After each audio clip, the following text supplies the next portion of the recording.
La función judicial es la labor que tienen los jueces de administrar justicia y esta la ejercen a través de la jurisdicción, que puede ser ordinaria, constitucional, contencioso administrativo, disciplinaria, fiscal o especial. Dentro de las características de la función judicial encontramos que es permanente, es decir, siempre habrá un funcionario a cargo. Es general, es decir, cubre a todas las personas y conflictos sobre el territorio nacional. Es exclusiva, solo los jueces pueden prestar el servicio de justicia y excepcionalmente algunos arbitrios y jurados. Es definitiva porque los actos de sentencia son irrevocables con investidura de cosa juzgada cuando se versen de las mismas partes de la misma causa.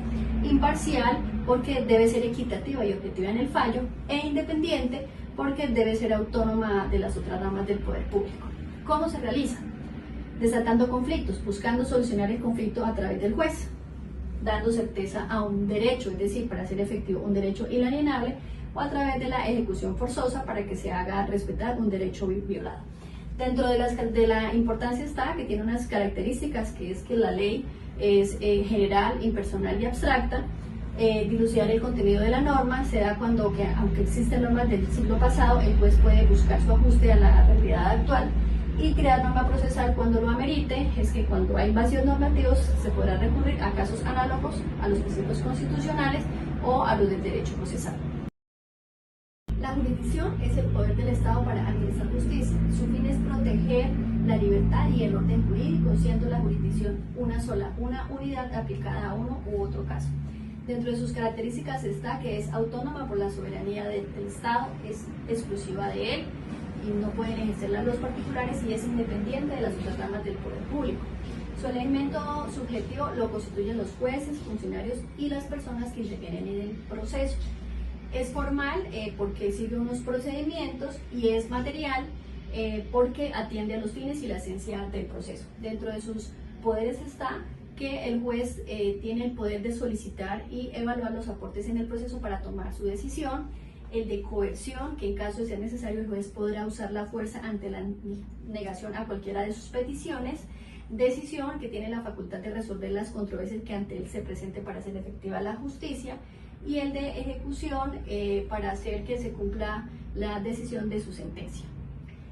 La jurisdicción se clasifica, como lo vimos hace rato, ordinaria, constitucional, contencioso, administrativo, disciplinaria, fiscal y especial, que incluye paz, indígena, penal militar y canónica o eclesiástica. Sin embargo, el autor la clasifica en especial y ordinaria. Aquí es importante ver entonces cómo se manifiesta. Entonces ella puede manifestarse de forma voluntaria o contenciosa. Voluntaria cuando es motivada por el deseo de la persona sin que medie un conflicto para ello, es decir, cambio de nombre. Y la contenciosa cuando sí se requiere de la controversia para darle curso a ese proceso. Ejemplo, un tema de divorcio o algo por lesiones personales. Otros aspectos importantes a considerar en la jurisdicción son la extensión, que tiene que ver o hace referencia a que la ley procesal es cambiante, no es estática y aplica solo en el territorio nacional. La adquisición, que son los requisitos que se requieren para adquirir la calidad de funcionario dentro de la jurisdicción, y ella atiende a unos pasos, que es el nombramiento, la confirmación y la posesión. Así como se adquiere la jurisdicción, también se pierde el cargo, por temas como renuncia, la suspensión, invalidez, vencimiento del periodo, pensión, abandono de cargo, revocatoria, insubsistencia, destitución o muerte del funcionario. Para el caso de la suspensión es algo temporal, atribuida a temas como vacaciones o licencias, o que ese funcionario tenga una investigación en curso. Para el tema de la usurpación, se da cuando un juez se apropia de un caso que no es de su jurisdicción, y de aquí nace lo que se llama el conflicto de jurisdicción, que puede ser positivo cuando el juez aduce ser el competente para conocer el asunto, o negativo cuando los dos manifiestan no ser. Y en el caso de la delegación se da cuando un juez se encarga a otra jurisdicción una determinada actuación, por ejemplo una comisión. Y la derogación, que es la última, se produce cuando se retira el juez competente y se lleva su conocimiento a un juez de otra jurisdicción. La competencia es la facultad que tiene el juez dentro de la jurisdicción. A diferencia de la jurisdicción que nace de la ley, esta puede emanar de las partes del proceso. Se dice entonces que la jurisdicción es el género, es decir, el todo, y que la competencia es la especie, es decir, una parte de ella. Dentro de las características de la competencia está la legalidad, que nos dice que debe ser fijada por la ley. La inmodificabilidad, que dice que no puede variar en el transcurso del proceso salvo en una demanda de reconversión. La indelegabilidad, que dice que no puede ser delegada salvo una comisión. Y la de orden público, que se rige por los principios de interés general. Y la imperativa, que es muy importante, que nos dice que no es derogable por voluntad de las partes salvo en algunos casos como el arbitramiento. Dentro de los factores de la competencia encontramos 5 factores, siendo el factor subjetivo el que mira la calidad de las partes. O sea, no es lo mismo ser una persona del común que un empleado público. El objetivo, que es el que hace alusión a la materia y a la cuantía que determina el valor de las pretensiones de la demanda. Y el fuero territorial, que establece la competencia del juez atendiendo al lugar. Entonces ahí tiene 9 fueros. Y uno de ellos es el personal, que es el que mira el lugar del domicilio del demandado, el contractual, que es el lugar del domicilio donde se realiza el contrato, el fuero real, que es el lugar donde se encuentra el bien, el fuero material, que es el lugar donde ocurrieron los hechos, el fuero de gestión, que es el lugar donde se hace la gestión, el fuero de atracción, que es un proceso que lleva a otro de la misma categoría, el fuero putativo, que a cada caso en particular se le asigna un juez, el fuero concurrente, que es cuando varios jueces conocen de un asunto y se les da a ellos la posibilidad de elegir, y el fuero privativo, que es exclusivo y se le da al juez una competencia determinada. El factor funcional, que establece el grado de conocimiento de las etapas y se complementa con el principio de las 2 instancias, y el de conexión, que se refiere a la conexidad entre asuntos o procesos que están relacionados entre sí. Dentro de las clases está el factor objetivo por cuantía, que se establece que en el estudio del valor objetivo se valora la cuantía de acuerdo a lo establecido por la ley para los diferentes procesos. La perpetuatio jurisdiction, que establece que el proceso nace y muere con el mismo juez, es decir, no puede variar en el transcurso de este. El de competencia privativa y preventiva, que dice que la competencia privativa es cuando el factor territorial o funcional señala solo a un juez para conocer del asunto, o sea, es excluyente, y es preventiva cuando la ley establece que varios jueces pueden conocer sobre el asunto.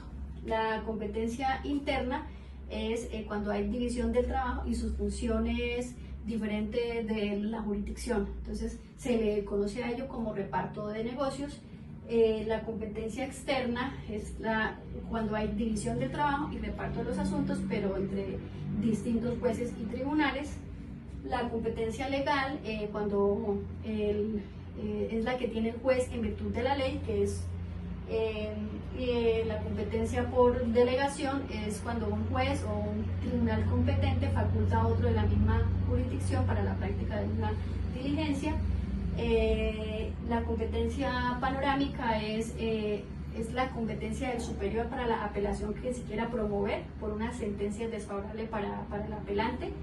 Y la competencia residual es la que opera en los casos que no exista disposición en la misma ley de la cual forma parte.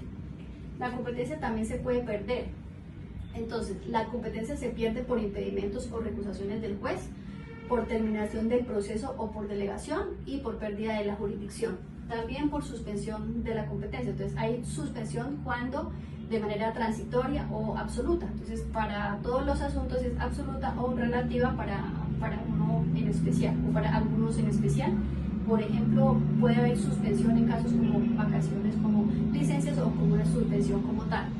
Y cuando se da un conflicto de competencias. Entonces hay un conflicto de competencias cuando 2 jueces riñen sobre cuál de ellos debe conocer sobre el asunto. El proceso. El autor define el proceso como el conjunto de actos ordenados para obtener el fin jurídico que se persigue, es decir, el paso a paso para solucionar un conflicto. El objeto del proceso es el cumplimiento de un derecho o una obligación, y este tiene 2 fines, el fin objetivo y el fin subjetivo.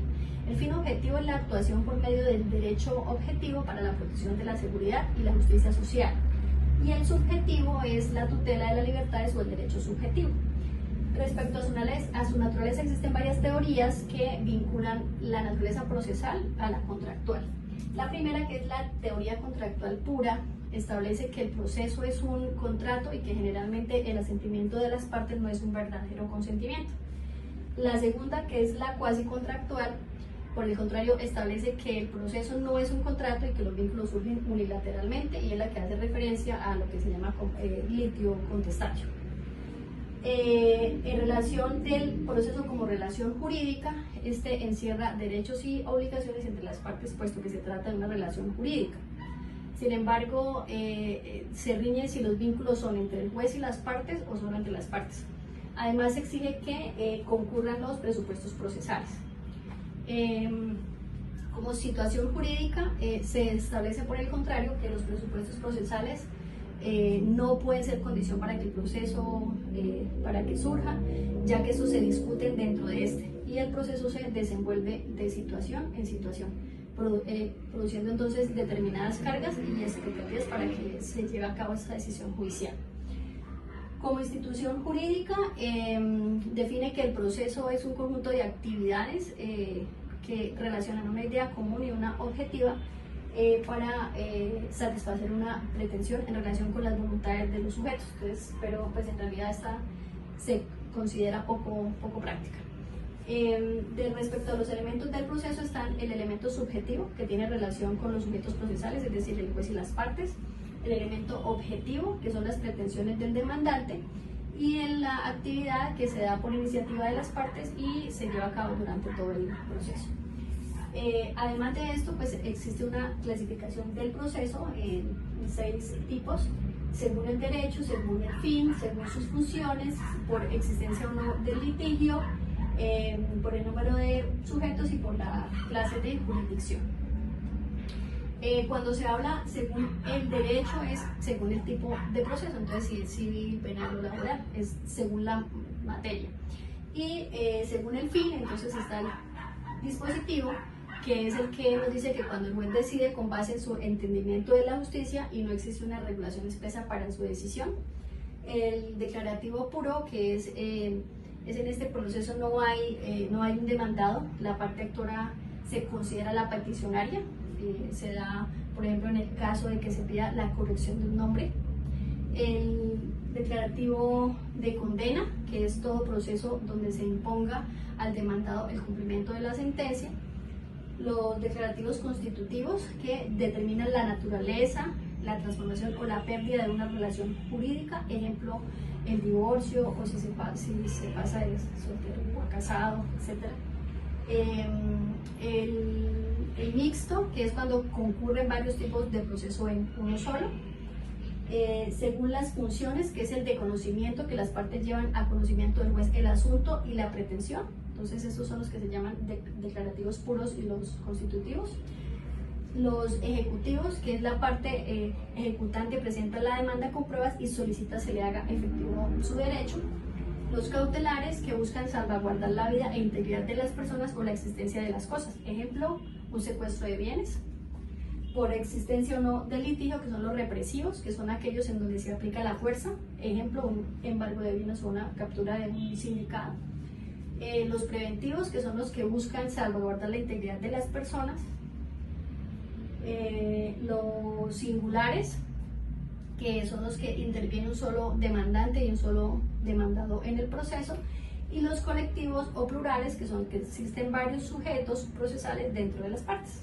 Ejemplo, con conflictos laborales de miembros de un sindicato. Y por clase de jurisdicción está el contencioso, que son procesos donde hay conflicto y se encuentran dos partes enfrentadas, o la voluntaria, que es cuando no hay parte demandada, se acude al juez para garantizar un derecho solamente. La acción. La acción emana del artículo 23 de la Constitución Política Colombiana como principal fuente formal del derecho procesal. Su objetivo es buscar una sentencia justa y su fin es la satisfacción del interés público y la aplicación de la justicia conforme a la ley. Tiene 2 elementos, el sujeto activo y el sujeto pasivo. El sujeto activo son las partes que acuden a la justicia y el sujeto pasivo está representado por el juez como representante del Estado. En un concepto general, según el autor, la acción es el derecho subjetivo, público, autónomo y abstracto que tienen las personas para acudir al Estado con el fin de que se les administre justicia. Y existen varios tipos de acciones, por ejemplo, la acción procesal, que es a través de esta se inicia un proceso y se pone en marcha el aparato judicial en busca de una sentencia justa. La acción penal, que es la petición denominada querella o denuncia, que pone en marcha el sistema judicial de esta rama y tiene dos fuentes: las fuentes formales y las fuentes no formales. Las fuentes formales es la información que se obtiene a partir de las denuncias, de las querellas, de los informes de policía, y las no formales son las que se obtienen a partir de las llamadas telefónicas, de los anónimos o de los medios de comunicación, etc. Y la acción civil es la petición denominada demanda, que pone en marcha el sistema judicial de ramas como la laboral, como la de familia, el administrativo, etc. Y en el nuevo Código General del Proceso se hace una clara diferenciación entre lo que es acción y pretensión, que ya sabemos que no es lo mismo. En cuanto a la naturaleza, hay varias teorías. Una de ellas es la del elemento del derecho subjetivo. Esta tesis busca identificar con el derecho de acción el derecho sustantivo que se pretende. Sin embargo, pues se dice que puede existir el derecho de acción sin existir el derecho pretendido. Entonces, y hay otra que es la autónoma e independiente, que esta afirma que la acción puede coexistir con el derecho sustantivo, pero que también son distintos. En cuanto a la clasificación está la material y la procesal. La material es la que se usa para determinar el derecho sustantivo que se quiere proteger, y la procesal es una sola y se determina de acuerdo con la clasificación del proceso que ya vimos anteriormente. Respecto a la acumulación de acciones y pretensiones, es importante saber que no se acumulan acciones sino pretensiones. Sin embargo, hay excepciones para el caso del proceso civil, como en la reconversión, acumulación de procesos de intervención y intervención excluyente, donde sí pueden acumularse acciones. También hay unos que se le denominan accidentes de la acción, que pueden ser por sucesos como las nulidades, que son sanciones legales cuando un acto se celebra sin los requisitos de validez o eficacia requeridos y está determinada como la máxima sanción civil. El desistimiento, que es cuando se desiste o se renuncia a seguir en el proceso, y esto está contemplado en el artículo 314 del Código General del Proceso. La transacción, que es un contrato extrajudicial entre las partes para terminar el litigio, no es un acto procesal, pero produce efectos en el proceso. La transformación, que se produce cuando las partes deciden continuar el proceso, pero por medio de un tribunal de árbitros, o sea, pasa de una instancia a otra, de un estado judicial a uno arbitral, perdón. Y la perención, que es lo que se conoce como caducidad de la instancia y se produce por abandono del trámite judicial por parte de las partes. La pretensión. La pretensión es el efecto jurídico concreto que busca el accionante a través del juez para satisfacer sus intereses.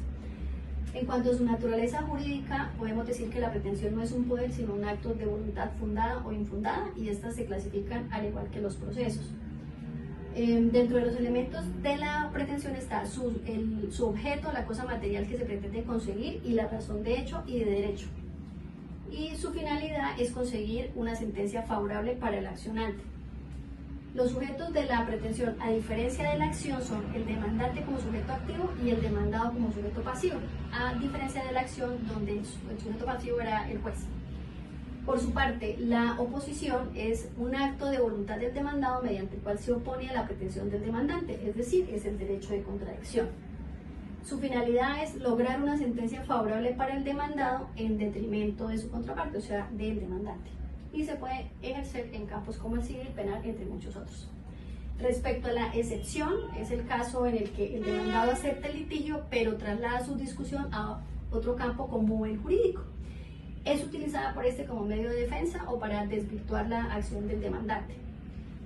Hay unos hechos que le dan nacimiento, los impeditivos, que son los que atacan el nacimiento del derecho por cuanto este no ha podido ser. Por ejemplo, una paternidad que no puede endilgarse porque esa persona es estéril. Los extintivos, que atienden a que el derecho existió pero ya no existe, por ejemplo cuando ha caducado una obligación. Los modificativos, que cuando se alega que el derecho existe pero se ha modificado, ejemplo una deuda que ha tenido abonos pero no han sido contemplados. Y los dilatorios, cuando se acepta la existencia del derecho pero se alega que no es exigible en la actualidad.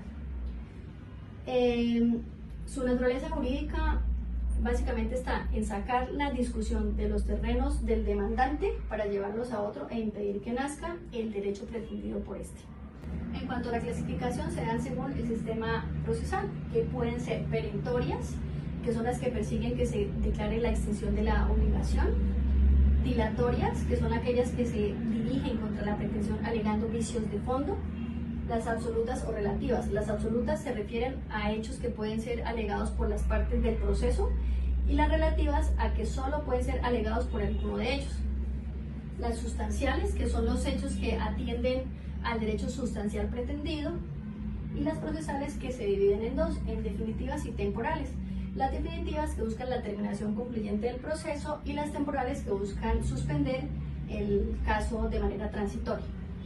También están las personales, que miran la calidad de las personas procesales; las impersonales, que son las que miran al hecho que las constituye sin importar la persona; y también están las de según la proposición, que son las excepciones propias y las excepciones impropias.